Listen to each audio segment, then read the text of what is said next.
You're listening to the Hello Awesome podcast, and this is episode number 30. All right, guys, join me in saying happy 6 months to the best podcast ever. Honestly, it has been such an incredible journey. Since the Hello Awesome podcast launched in February, I have released a brand new episode every single Monday, and you guys showed up and placed the podcast on the charts. Now, these numbers do fluctuate, but as I'm recording this right now, the Hello Awesome podcast is number 758 in the Christianity category in the United States and number 658 in the Christianity category in the Philippines. So huge thank you to you and shout out to everybody who has been listening out there. It's because of you that this podcast is making an impact. And I'm just grateful God has allowed me to host this show. Doing this podcast really does bless me. To be able to share my heart with you, I don't take it for granted.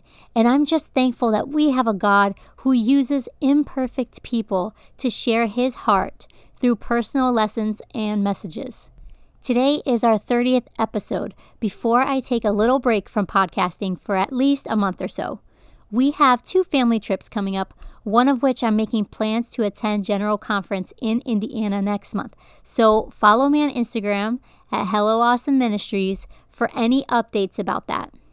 I am also starting a new year of homeschooling with my 2 boys, not to mention some other projects that really need my attention right now. But don't worry. You can re-listen to all 30 episodes we have here on the podcast. And if you are on my email list, you will be getting at least 1 or 2 bonus episodes as they become available before anybody else. That's right, you can listen to 2 bonus episodes of the podcast if you are on my email list before anybody else can hear it. So if you're not part of my Awesome People email list, you need to be. Go to hellooawesomeministries.com and fill in the form at the top of the page. I am hoping to share at least 2 bonus episodes in September with you. The podcast won't be back officially until the beginning of October. And of course, I'll be sharing more info as that becomes available on Instagram. All right, let me get to what you've been wanting to hear today, and that is my interview with the amazing Nichole Criss. Nichole is the heart and talent behind the Piano Studio, a teacher of music and lover of worship. We end up giggling a lot in this episode because Nichole is just so full of joy. We chat about what bravery really looks like when stepping out into a big dream, why God does care about business, and what it means to take the next right step forward. Nichole is actually the 12th guest on the podcast so far, her name added to an incredible list of inspiring apostolic influencers trailblazing new paths into new territories. I'm just so excited about what God is doing here on the Hello Awesome podcast, and I hope that you will continue with me on this one-of-a-kind journey. All right, friends, let's jump right into the 30th episode of the podcast that I am calling The Next Right Thing with Nichole Criss. You're listening to the Hello Awesome podcast. I'm JC, and this is the place where we get real, sharing truthful insights that will encourage us to make intentional choices in both life and business. I want to start conversations that not many young Christians today are having. Will you join me?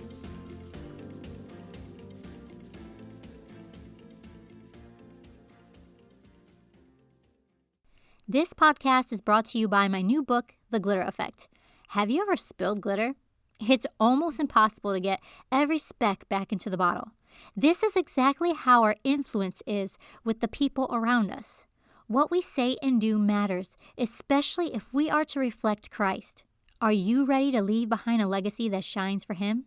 Then grab your copy today on Amazon by searching for The Glitter Effect or head to the show notes for a direct link. Hey guys, welcome back to the Hello Awesome podcast. I have Nichole Criss from the Piano Studio. You may have seen her beautiful studio on social media. She is an awesome Christian musician. She is a teacher, and she is here with us. Nichole, thank you so much for taking the time to be here on the podcast. Please take some time to introduce who you are and what you do. Hi, JC. Thank you so much for having me. First of all, it's an honor. So like you said, I am a musician and music educator and an entrepreneur. And in 2016, I founded and opened the music school, which is the piano studio, where I teach about 40 private piano lessons every week.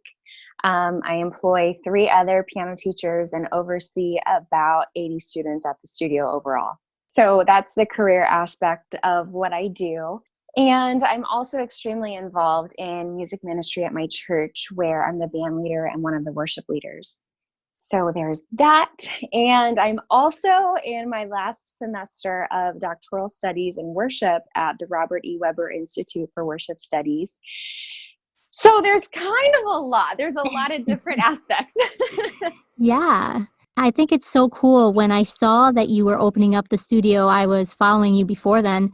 Just a lot of the different posts and have been always encouraging and inspirational. And when I saw that you were opening up the studio, I thought, wow, that is so amazing. That's so awesome and different. And I love that. First of all, I love the name. I think it's so Thank you. simple and just brilliant. And I wanted to know, when you first felt God pulling you towards opening the piano studio, what was going through your mind at that time? So many things. So as far as the name, you mentioned the name, that rolled around for a really long time. I wanted to be really creative and unique, but in the area that I live in, there's actually quite a lot of private music studios already.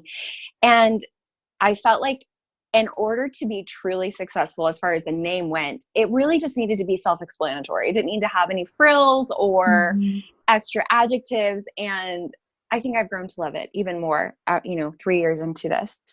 But in regards to your actual question, what was actually going through my mind? So many things. So before I actually opened the studio, I taught piano lessons in my home for about 10 years, 7, 10 years. Yeah, between like 7 and 10 years. And so the process it was interesting because it wasn't something that happened all at one time.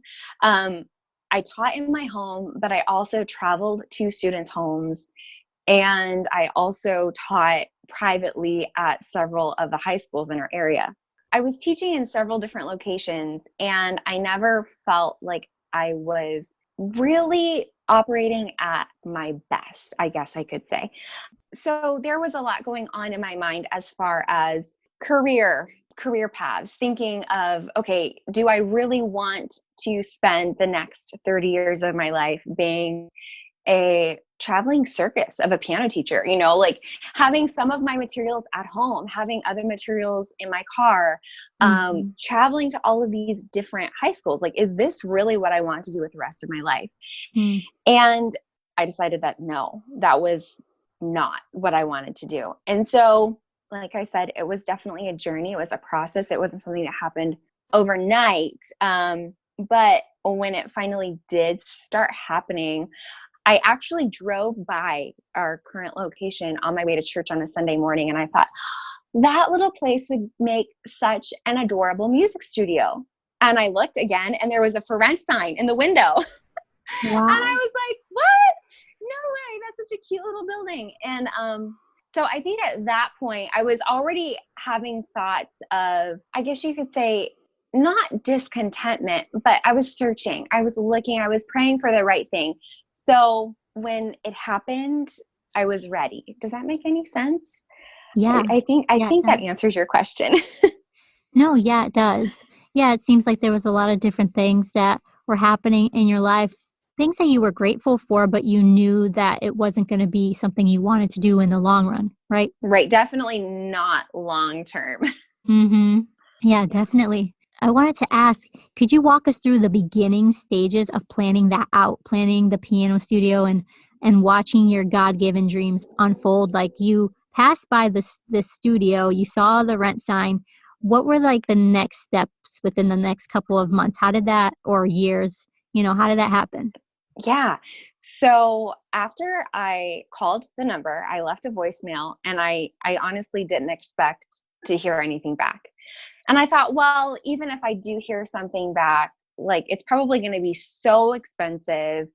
Um, the reality of even making something like that happen, it just seemed like it might be too big of an undertaking, but I was curious about the building because it was adorable. Now, I will be totally honest and say that, and you might have even seen these pictures on social media, but before our building was the piano studio, it was Big Jeff's Tattoos, and tattoos spelled Tatooz. And like, even though the building was very charming, it was in pretty rough shape. And so when I walked into the building the next day, so the landlord ended up calling me like right after church. We scheduled a walkthrough for Monday, and I walked in, and honestly, I was horrified. The walls were this terrible yellow in the entranceway. And then one of the teaching rooms that we now have was royal blue, and the other room was painted red. So the carpet was like that kind of carpet that they have in medical offices, but it wasn't clean. It was dirty, and just honestly, the whole place was really dirty and gross. Yeah. And in that moment, I wanted to say no. Like, I wanted to just turn around and walk away. But there were so many little things that just kept catching my attention. We have a ton of windows in the studio, and I love windows. And they were big, and they were in every room. And there's a little kitchenette. And like, just all of these little things that I didn't even know that I had dreamt about previously were all kind of starting to take shape and vision in my mind. Yeah. So, just the potential of what was there. So like, I could see where I would put a baby grand piano. I could envision a space that would go beyond just the piano lessons and the music. I could really see a place where creativity would be born, a place where relationships would form, a place that would serve truly a greater purpose, and just in our community. And then for the students, a place that would foster love and build hope. So that was the beginning. Those were the beginning stages. It wasn't because the building itself was beautiful. It was because something happened in my heart as I was walking through. Yeah. Yeah, I definitely understand that for sure. It's one thing when you have it in your mind, but then when you're walking through something, especially the beginning stages of something, I feel like there is always, no matter what it is, there is always a messy, scary moment, usually at the beginning, where I feel like it's almost like God saying, are you sure you want to continue? Do you really want to trust me? Yes, so much. So much. So now, instead of running away, obviously you went forward. I jumped head first. So you went ahead. Did you rent it right away? Okay. So I want to say I looked at the building either the last week of January or the first week of February. And the part of the building that really sold me, honestly, was the upper level of the building, which truthfully has still not been renovated, which is another story. But the upstairs, as charming as it was, the walls were all made of plaster. Originally, the building that I'm in was the original post office of this little town. So it was built in the late 19th century. So there's actually no electric or heating or central air upstairs, which is part of the reason it still is not in use. But before we could actually get into the building, all of the upstairs plaster walls needed to be demoed. So that way, if we decided to use it later on, it wouldn't ruin the renovated lower level. Yeah. So, my dad and I, my cousin, and a really close friend took a weekend, and we demoed the upstairs on our own. The landlord made a really cool deal with me. And so basically if we demoed the upstairs, he was willing to renovate the lower level at a very reduced cost. Wow. And also would not include that as part of my lease. So being a first-time business owner, as far as having a physical location, I was willing to take whatever steps I needed to sign the smallest lease as possible. Because, when you're starting a new adventure, a new business, the unknown can be a little bit intimidating. And I was honestly really scared that the business would flop. Like in 6 months, I would be bankrupt. So anyway, that's kind of beside the point. But was there a point when I thought it might not happen? Yes. So after the demo, which happened in February, in March, I took a 10-day trip to the Middle East. So while I was gone, my landlord was doing all of the renovations on the lower level. So painting, woodwork, new floors, updating the bathrooms and the kitchen, just really a total renovation. And I was so excited. I was with several people on this trip, and I just talked about the studio nonstop, showing the before pictures before there were even after pictures, just so excited for the future. Mm-hmm.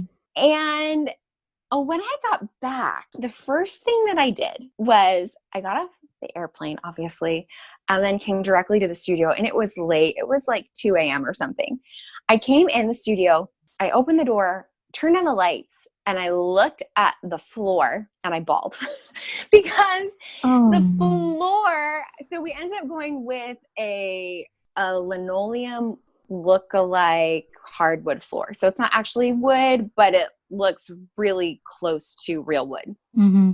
And the way that they had laid the floor was the wood grain was going the opposite direction of what I wanted it. So when you walk in the entrance, I wanted the wood grain to go vertical, but it was going horizontal. And it probably was jet lag and exhaustion and stress, but they were put in the wrong way. Like I thought I had specified the direction of the wood grain. And it sounds so silly now. But in that moment, like that was almost enough to change my mind. And so I went home, slept on it, went back the next day with my landlord, and I told him, I hate these floors. I will not teach piano lessons in here because all I will think about all day is how terrible they look. And he just gaped at me. Like he could not believe what he was hearing, I'm sure. And I was supposed to actually sign the lease that day. And now keep in mind, we had demoed the whole upstairs. Mm-hmm. He had made an agreement that, okay, if you demo that upstairs, we'll do all of this work that you want. We'll repaint, we'll do the woodwork. And this is how long the lease will be. And here I am saying that I'm going to back out of this lease that I haven't even signed yet because I don't like the way that the floors were put in. Mm-hmm. But I didn't sign the lease. I walked out, I left. And at that point, I really thought that the dream had died. I know that sounds really dramatic, but when you're in a situation that feels really volatile anyway, like that little cherry on top, no matter what it is, it's just so fragile. It just broke, the dream, and it all had happened so fast anyway. It was like, maybe this is the thing that is bringing me back to reality, to say, you have this dream, but it's not time yet. It was a reality check, really. Was I willing to let the direction of the grain and my wooden floors stop the beauty that I had seen just a couple months earlier? Like, was I willing to let go of the creativity, the potential relationships, that greater purpose, the love, the hope that I had seen, just because I didn't like the way that the floors had been put in? Yeah. So I slept on it again, and I got some perspective and we went through with it. And occasionally, I'll be honest, when I mop the floors, I'm like, oh, this really would be better if it was going the other way. But they're floors. They can be replaced if we stay here for any length of time. Yeah. But the perspective was there because it's not about the floors. It's about so much more than that. Mm-hmm. Yeah, I totally understand.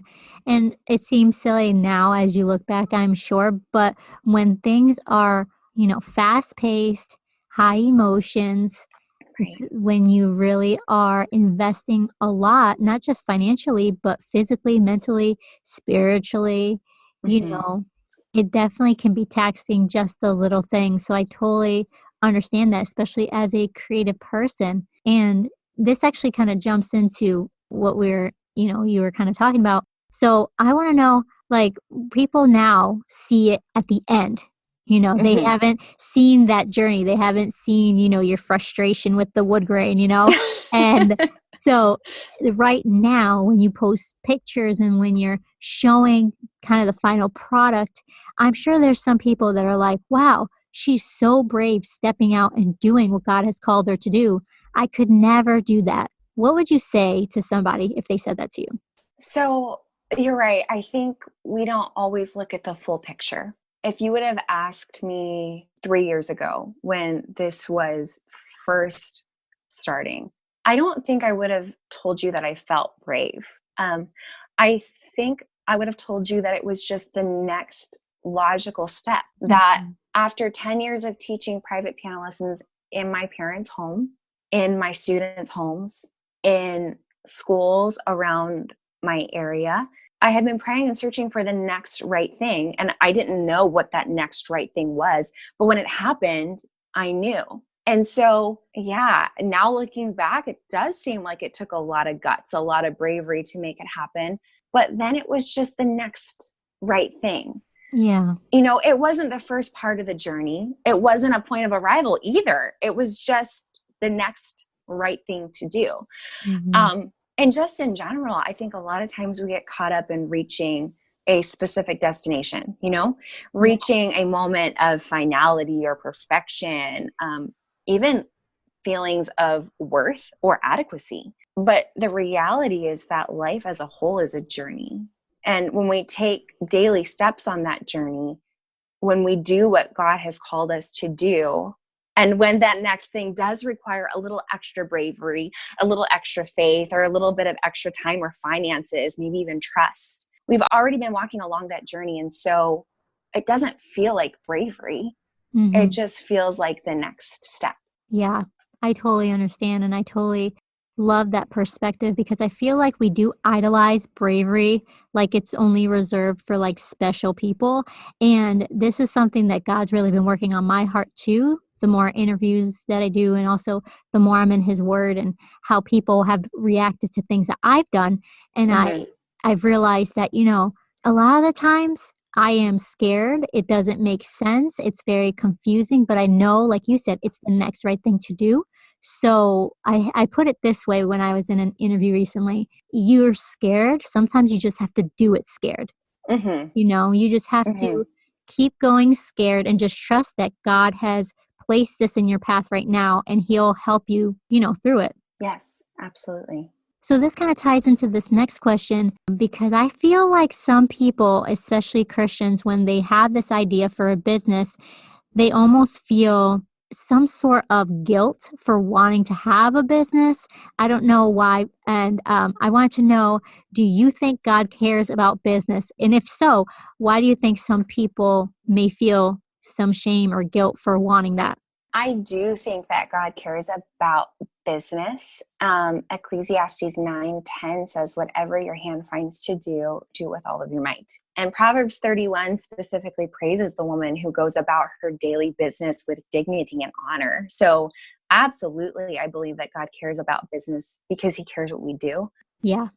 But as far as feeling pressure or feeling the need to own businesses in our culture, I think a lot of that ties into our diet, if you will, of social media, and seeing influencers on a regular basis who are sharing their businesses online, which is beautiful. I mean, I do the same thing. I don't have a problem with it.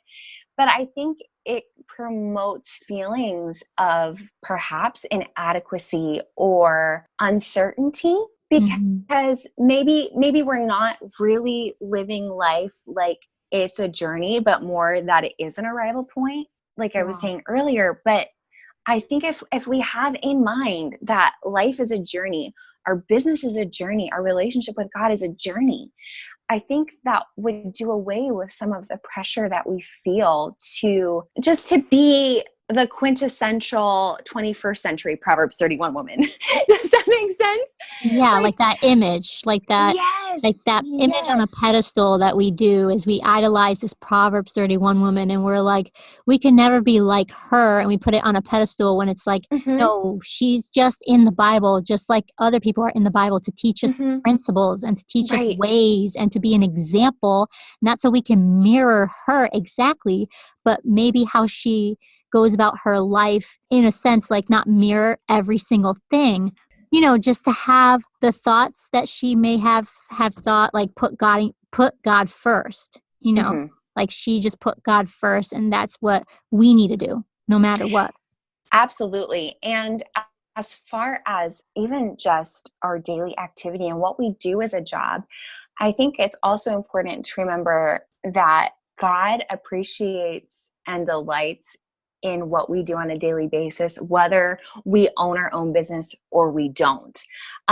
If you look at Adam and Eve, they had jobs to do. It wasn't like they were just hanging out in the garden feeding each other berries and napping all day. Yeah. Adam had a job. God told Mm-hmm. him, name the animals. He put Adam and Eve in the garden to be managers of his creative business, if Yeah. you will. Yeah, that's good. Like Adam and Eve didn't just own the garden. It wasn't theirs, but Yeah. they were there cultivating it and taking care of it for the owner of the garden. Mm-hmm. And so whether we own our own business or we don't own our own business, we still have a responsibility to do the work that we've been called to do well, with excellence. God created us for his glory, for his pleasure. Yeah. And we do that when we work, whether we own the business or we don't. Yeah, I totally agree with you. And I love that you touched on Adam and Eve being the managers, not really the owners of the garden, and that they had jobs to do, because it's true. God created Adam and was like, okay, now here's a job, take care of my creation. Exactly. There's so much there already to be learned. But I did want to ask you, because I struggled with this with Hello Awesome in the beginning, because of maybe the mindset of putting the Proverbs 31 women on the pedestal, and then also just the way my creative brain works. I had a hard time feeling like business and ministry could be together. So I didn't know if you ever felt like business and ministry had to be separate, or did you see potential for them to blend together? So as a musician, I kind of feel like combining the piano studio with my ministry as a pianist and worship leader was actually a very natural progression. Many of the students that I teach on a regular basis are actually really involved in their local churches.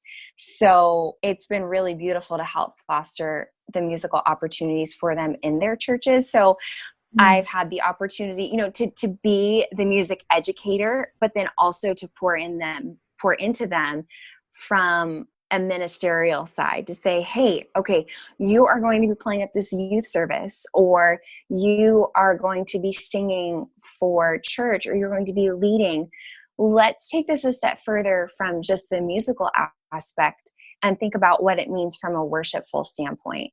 What it means to be a church musician versus just a musician performing on a stage for entertainment. So that has actually not been too challenging. It has all kind of combined really beautifully.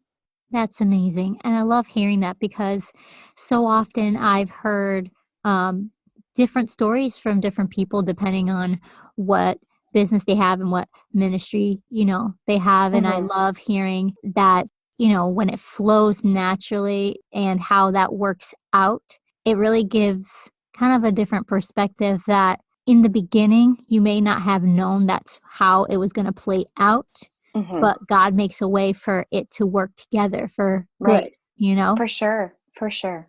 So what is something you wish you knew when you started that you know now? I mean, there's a very long list, but I'm sure. Honestly, that self-care really is of the utmost importance. That exercise, mental health, spiritual care, eating well, and ultimately being able to say no are really not options. Owning a business is beautiful, but as I'm sure you know, it can also become all-consuming. And so when you have a limited amount of time, and that exercise class is 45 minutes and it takes 15 minutes to drive there, and then you have to factor in a shower afterward, and then drying your hair, and then getting dressed, it's easy to say, well, I'm just not going to do that exercise today. What about, first thing in the morning, you have piles of emails that need answered, but you also haven't read your Bible in 2 days. Mm-hmm. Well, that can wait. Because I have to answer these clients. If I don't answer them within, a 48-hour period, they might go to the other studio across town. We have to put our best foot forward. We need clients in order to stay in business. We have to be in business to pay our bills. And so I wish I would have learned earlier that putting the business aside at night and on weekends isn't a luxury, Mm-hmm. that it's optimal for both health and focus, and really just for keeping the passion alive. If you are running yourself so ragged, trying to teach all the lessons and play all the weddings and, just do all of the things, at some point you're going to suffer burnout. And this doesn't just go for musicians or educators or even business owners, but we have to allow our bodies, our minds, our spiritual well-being to be fed. Because if we're not taking care of ourselves, there's no way that we're going to effectively be able to put out. And the people that are coming to us deserve the best. My students don't deserve a crabby piano teacher. Just because I had a bad morning doesn't mean that I need to take it out on an innocent 9-year-old, Yeah. So I have to be at my best, so that way they're getting the best piano teacher. Or from a ministry standpoint, if I'm tired and I haven't slept and I haven't been exercising and I haven't been reading my Bible, how am I going to lead my congregation in worship if I haven't been worshiping all week? Yeah. So that's something that I wish I knew 3 years ago. I think I knew it. I think I just didn't really practice it. Sure. Yeah, I could relate to that so much. And I love that you touched on that, because I think a lot of us do struggle with it. And I think sometimes we feel like we are the only ones that struggle with that. So I'm glad that you mentioned that, because we are all not perfect. Right. And we all struggle in those kind of areas. So, I wanted you to talk to somebody right now, somebody who has a dream that they believe is God-given, but are really nervous about following through. What advice would you give that person? So, 2 Timothy, chapter 2, verse 7 says, God has not given us the spirit of fear, but of power and of love and of sound mind. So I would say, if this is you and you're nervous about the dream that God has given to you, and you feel like it's going to take so much bravery and faith and trust to step out into that, I would tell you that anxiety and nervousness and fear are not feelings and emotions given to you by God. He has equipped you with the purpose that He has called you to do. Everything in life that you have done and all of the life that you've lived up until this moment has prepared you to take that right next step into the calling that He's given to you. If you look at the example that we have from Queen Esther, we could ask the same question about her. Was she nervous about marrying a king who had had his previous queen removed, dethroned? Was she nervous about marrying into a family that wasn't even Jewish? Was she nervous about approaching the king even though she hadn't been summoned by him? Of course she was nervous. That's humanity. I think we all have those feelings. But she acknowledged both the uncertainty of those feelings and God's calling by listening to the counsel of Mordecai and submitting to what God had called her to do. And maybe in that moment, it didn't even feel brave. Maybe when she said, if I perish, I perish, maybe that wasn't even a moment of bravery. Maybe that was just a moment of saying, this is the next thing that I have to do. And if it goes well, thank the Lord. And if it results in my death, so be it. Maybe it really wasn't this brave decision on her part to say, I'm going to go in front of the king. Maybe it was just, okay, this is the next thing that I've been waiting for, and I'm going to go ahead and do it. So sometimes I think we have to acknowledge that the possibility of failure is real, but we also need to know that it's possible to move in the right direction without becoming paralyzed by the what ifs, by succumbing to that fear, but really trusting in the power and the love and the sound mind that God has given to us as His daughters. I love that. Amen. We just had church. Thank you, Nichole. That was such an amazing example, and I'm so grateful for your heart and your love. I can just feel that you truly do love God and you love others, and you are definitely a natural teacher, my friend. Oh, thank you. I appreciate that. So before we go, Nichole, thank you again so much for taking the time to be here with me and to share your heart. Where can everybody find you online? Sure. So my Instagram and website are actually pretty much the same thing. It's on Instagram at NicholeCriss.co. That's NicholeCriss.co. And my website is the same, just www.NicholeCriss.co. The studio does have a website and Instagram as well. That's all thepianostudio.info on both Instagram and web. Fantastic. Thank you again, Nichole. This was so great. Thank you so much, JC, for having me. If you found this episode inspiring or helpful, would you take a screenshot of it and share it on your Instagram stories, tagging me at Hello Awesome Ministries? It will encourage me that you were blessed. Also, don't forget to leave a review and subscribe so you can tune into future episodes. To learn more about Hello Awesome, head to HelloAwesomeMinistries.com. Until next time, keep your chin up, beautiful.